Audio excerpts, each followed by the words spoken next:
This is the story of a man named Stanley. Stanley worked for a company in a big building where he was employee number 427. Employee number 427's job was simple. He sat at his desk in room 427 and he pushed buttons on a keyboard. Orders came to him through a monitor on his desk, telling him what buttons to push, how long to push them, and in what order. This is what employee 427 did every day of every month of every year.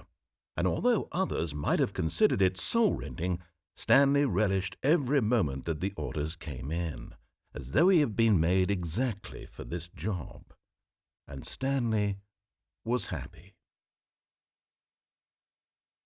And then one day something very peculiar happened, something that would forever change Stanley. Something he would never quite forget. He had been at his desk for nearly an hour when he realized that not one single order had arrived on the monitor for him to follow.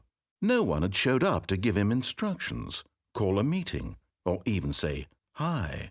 Never in all his years at the company had this happened, this complete isolation. Something was very clearly wrong. Shocked, frozen solid, Stanley found himself unable to move for the longest time. But as he came to his wits and regained his senses, he got up from his desk and stepped out of his office. All of his co-workers were gone. What could it mean? Stanley decided to go to the meeting room. Perhaps he had simply missed a memo. No matter how hard Stanley looked, he couldn't find a trace of his co-workers.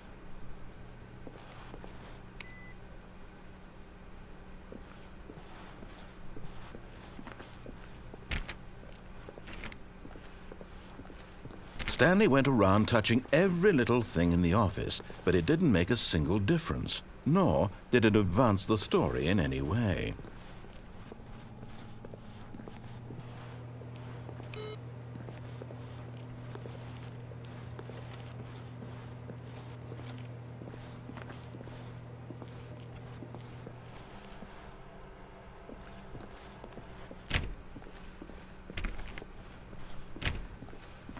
When Stanley came to a set of 2 open doors, he entered the door on his left.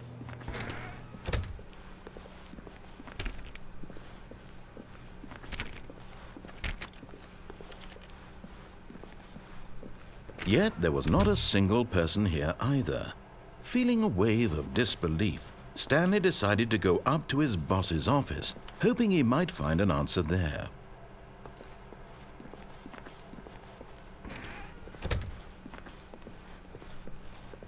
Coming to a staircase, Stanley walked upstairs to his boss's office.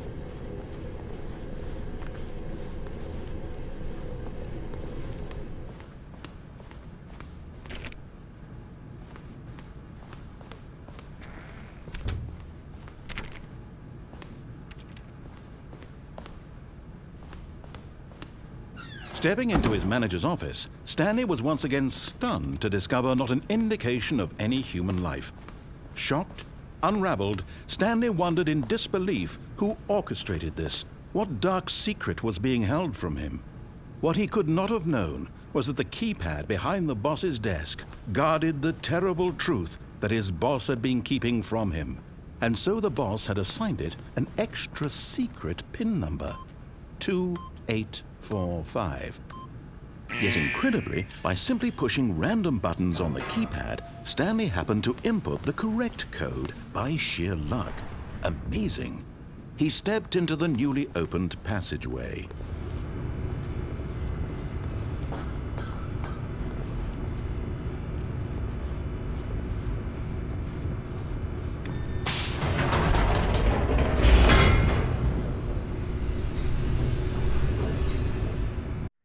Descending deeper into the building, Stanley realized he felt a bit peculiar.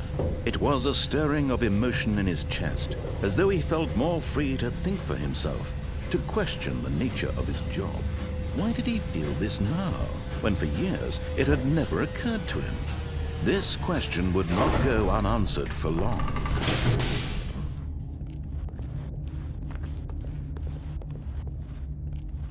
Stanley walked straight ahead through the large door that read Mind Control Facility.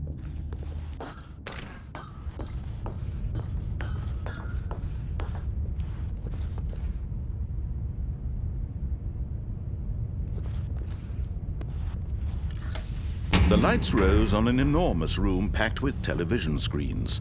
What horrible secret did this place hold? Stanley thought to himself. Did he have the strength to find out?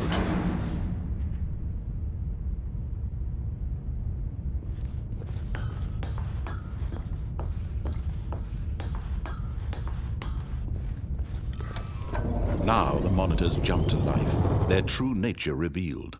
Each bore the number of an employee in the building, Stanley's co-workers. The lives of so many individuals reduced to images on a screen, and Stanley, one of them, eternally monitored in this place where freedom meant nothing.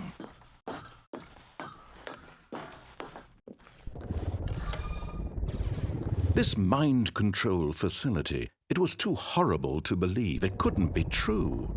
Had Stanley really been under someone's control all this time? Was this the only reason he was happy with his boring job? That his emotions had been manipulated to accept it blindly? No, he refused to believe it. He couldn't accept it. His own life in someone else's control? Never! It was unthinkable, wasn't it? Was it even possible? Had he truly spent his entire life utterly blind to the world? But here was the proof, the heart of the operation. Controls labeled with emotions, happy or sad or content, walking, eating, working, all of it monitored and commanded from this very place. And as the cold reality of his past began to sink in, Stanley decided that this machinery would never again exert its terrible power over another human life, for he would dismantle the controls once and for all.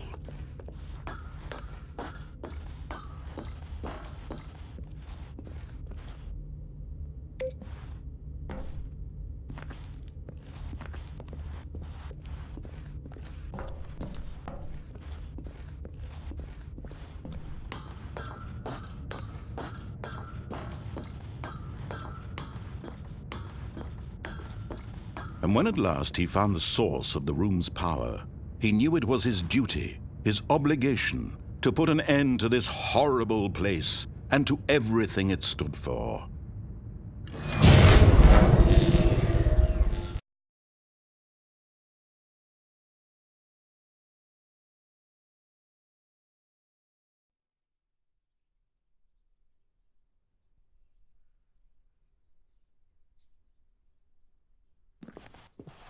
Blackness, and a rising chill of uncertainty. Was it over? Yes. He had won. He had defeated the machine, unshackled himself from someone else's command. Freedom was mere moments away. And yet, even as the immense door slowly opened, Stanley reflected on how many puzzles still lay unsolved. Where had his co-workers gone? How had he been freed from the machine's grasp? What other mysteries did this strange building hold? But as sunlight streamed into the chamber, he realized none of this mattered to him, for it was not knowledge or even power that he had been seeking, but happiness. Perhaps his goal had not been to understand, but to let go. No longer would anyone tell him where to go, what to do, or how to feel. Whatever life he lives, it will be his. And that was all he needed to know. It was perhaps the only thing worth knowing. Stanley stepped through the open door.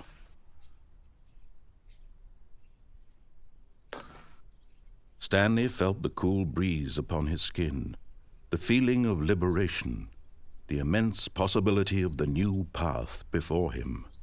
This was exactly the way, right now, that things were meant to happen. And Stanley was happy.